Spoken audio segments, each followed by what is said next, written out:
కానీ ఈరోజు లైనింగ్ పని కాంగ్రెస్ ప్రభుత్వం వచ్చినాక చంద్రబాబు నాయుడుతో కుమ్మక్కై వీళ్ళు లైనింగ్ పనులు జరిపించిండ్రు. అందువల్లనే ఈరోజు నీళ్ళు ఎక్కువ పోతున్నాయి తప్ప బీఆర్ఎస్ పాలనలో జరగలేదు. దానికి ఆధారం ఉత్తమ్ కుమార్ రెడ్డి ఉత్తరమే. Now I'm coming to this. ఏది 9 ఇప్పుడు బీఆర్ఎస్ వచ్చినాక సరే ఒకసారి 9.6 అన్నారు, 13 అన్నారు. దానికంటే ముందు స్లైడ్లో 13.17 టీఎంసీ అన్నారు. అసలు నిజమేందో దీన్ని వివరించే ప్రయత్నం చేస్తా. ఫస్ట్ ఏమన్నారు, బిఫోర్ 2014 44,000, 92,000 ఇప్పుడు పోతుందన్నారు. ఈ 92,000 కథ ఇప్పుడే తెలిసినాయి కదా. ఇప్పుడు ఆయన్నే చెప్పిండు లైనింగ్ చేస్తే 89,000 పోతుంది అని ఆయన్నే చెప్పిండు. నంబర్ 1. నంబర్ 2, 2009 కంటే ముందే 1,10,000 పోయిన కథ కూడా చెప్పింది. అంటే ఇది బీఆర్ఎస్ హయాంలో ఈ 92,600 పెరిగిందనేది తప్పు. ఒకటి అయితే ఆంధ్రప్రదేశ్ దాని ప్రకారంగా ఆ రోజు నిర్మించిన దాని ప్రకారంగా 2009 కంటే ముందే 1,10,000 పోతున్నాయి. లేదు ఉత్తమ్ కుమార్ రెడ్డి ఉత్తరం కరెక్ట్ అనుకుంటే ఈ రోజు కూడా 44,000. ఇప్పుడు లైనింగ్ పని అవుతుంది, అది పూర్తయితే 89,000 టీఎంసీలు పోతుంది అన్నది నిజం. అంటే ఇది పూర్తిగా అబద్ధము. ఈ 92,600 బీఆర్ఎస్ హయాంలో జరగలేదు. Then coming to Rayalaseema lift irrigation. Rayalaseema lift ఇరిగేషన్లు ఏమంటాడు, 34,720 టీఎంసీల నీళ్లు పోతున్నాయి, ఇది బీఆర్ఎస్ చేసింది అంటాడు. నిన్నేమన్నాడు, చంద్రబాబుకు చెవులో చెప్పినా రాయలసీమ లిఫ్ట్ ఆపినా అన్నాడా? మరి ఆపితే 34,000 ఎడికలు వచ్చినాయి. ఇది లిఫ్ట్ ఎవరు ఆపినరో ఎట్లా ఆపినరో ఇప్పుడు నేను చూపించిన. ఆ రోజు బీఆర్ఎస్ రాయలసీమ లిఫ్ట్ను వ్యతిరేకిస్తూ ఎన్ని ఉత్తరాలు రాసింది, అపెక్స్ కౌన్సిల్లో ఎట్లా మాట్లాడింది, గ్రీన్ ట్రిబ్యునల్లో తెలంగాణ అడిషనల్ అడ్వకేట్ జనరల్ పోరాడి ఏ రకంగా స్టే తెచ్చిండో, ఏ రకంగా పనులు ఆపినరో నేను స్పష్టంగా చెప్పిన. ఈ 34,000 కూడా ఉత్తదే. అవి పోతలేవు నీళ్లు, ప్రాజెక్ట్ ఆగిపోయింది. ఆ ప్రాజెక్టు ద్వారా పనులు జరుగుతలేవు, నీళ్లు పోయే పరిస్థితి లేదు. అంటే 92,000 అబద్ధం, 34,000 అబద్ధం. ఇక నౌ ఈ 2 హెచ్ఎన్ఎస్ఎస్ మలయాళ అండ్ ముచ్చమర్రి, ఈ 2 సీక్వెన్స్లో ఉంటాయి. They are not parallel, they are in sequence. 2 different కాదు.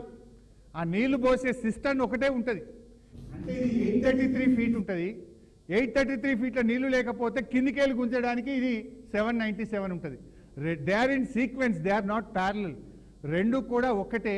2 కలిపి తీసుకుపోయినా 6,300 పోతాయి అంతే తప్ప అది 2 6,300 కాదు. 2 కలిపి ఒక్కటే. నంబర్ 1. అయినా ఇది ఎప్పుడు స్టార్ట్ అయింది, 2009లో ప్రారంభమైంది. This is not started during the time of BRS period. 2009లో స్టార్ట్ అయింది. అదేవిధంగా ఇది 1000 వెలిగొండ 11,500. ఇది ఎప్పుడు స్టార్ట్ అయింది వెలిగొండ, 2008లో స్టార్ట్ అయింది. వెలిగొండ ఈ స్టార్టెడ్ ఇన్ ద ఇయర్ 2008. అంటే ఇదంతా ఫాల్స్ కదా. ఎంత పచ్చి అబద్ధం మాట్లాడుతుందంటే సరే ఈ లెక్క కూడా వాళ్ళే తప్పు చేసి 9.6. ఒక స్లైడ్లో 13 రాసిండు, ఒకసారేమో 9.6 రాసిండు. ఏం చెప్తున్నారు బయటకు, అరే ఆనాడు 4 ఉండే ఇలా 13 అయింది, బీఆర్ఎస్ వచ్చినాక నీళ్లు బాగా పోతున్నాయి శ్రీశైలం కేలనే ఒక పచ్చి అబద్ధాన్ని చేస్తూ ఉన్నారు. ఆ 92,000 మీ హయాంలో, ఈ 34,000 పోతనే లేవు. ఈ 2 6,300 కలిపితే అది ఒక్కటే సీక్వెన్స్లో ఉంటుంది. That to it is started in the year 2009. Now coming to Palamuru Rangareddy. So ఇక్కడికి అయింది. నెక్స్ట్ పాలమూరు రంగారెడ్డి. పాలమూరు రంగారెడ్డిలో వీళ్ళు నిన్న మాట్లాడుతుండే ఆయన, ఇది మేమేదో బాగా కష్టపడ్డాం, పాలమూరు రంగారెడ్డి రూపకల్పన చేసిందే కాంగ్రెస్, అసలు మేమే మొత్తం చేసినాం అంటాడు. మీ కథ ముంగట చెప్తా. అసలు పాలమూరు రంగారెడ్డి 2009 ఎలక్షన్ల ముందు 2009 ఎలక్షన్ల ముందు అప్పుడు విఠలరావు గారు దరఖాస్తు ఇస్తే దాని మీద సీఎం ఎండార్స్మెంట్ జీవో ఎప్పుడు వచ్చింది, 2014 ఎలక్షన్ల ముంగట 2013లో జీవో. అంటే జీవో ఇవ్వడానికి 5 ఏళ్ళు పట్టింది ఆయన మీకు. ఆ జీవో కూడా ప్రాజెక్టు కాదు, డిపిఆర్ తయారు చేయడానికి ఇచ్చే జీవోకే 5 ఏళ్ళు తీసుకున్న కాంగ్రెస్ ఈరోజు బీఆర్ఎస్ పార్టీని విమర్శిస్తూ ఉంది. సరే జూరాల ఎందుకు అనేది నెక్స్ట్ స్లైడ్లో ఇంకా డీటెయిల్గా మంచిగా చెప్తా. జూరాలకు 10 లక్షలు, 12,30,000, జలాశయాలు 3, 6. ఇక్కడ ఇది ఒక్కటి ఇంపార్టెంట్ చూడండి. ముంపుకు గురయ్యే గ్రామాలు 47 గ్రామాలు, ఇక్కడ 3 గ్రామాలు 20 తండాలు. జనాభా జూరాల నుంచి గడితే 84,400 మంది ముంపుకు గురవుతారు. ఇక్కడ 11,000 మాత్రమే. 84,000 మందిని మనం ముంపుకు గురైతే వాళ్ళ ఇండ్లు షిఫ్ట్ చేయాలి, 84,000 మందిని వాళ్ళ ఇండ్లు ఖాళీ చేయించి తీసుకుపోవాలంటే ఈ రోజుల్లో ప్రాక్టికాలిటీగా సాధ్యమైద్దా? ఎంత కష్టమవుతుంది? ఒక ఊరు కాల్ చేయాలంటేనే కష్టము, 47 ఊర్లు 84,000 మందిని కాల్ చేసి కట్టగలుగుతామా అనేది ఒక ఇంపార్టెంట్.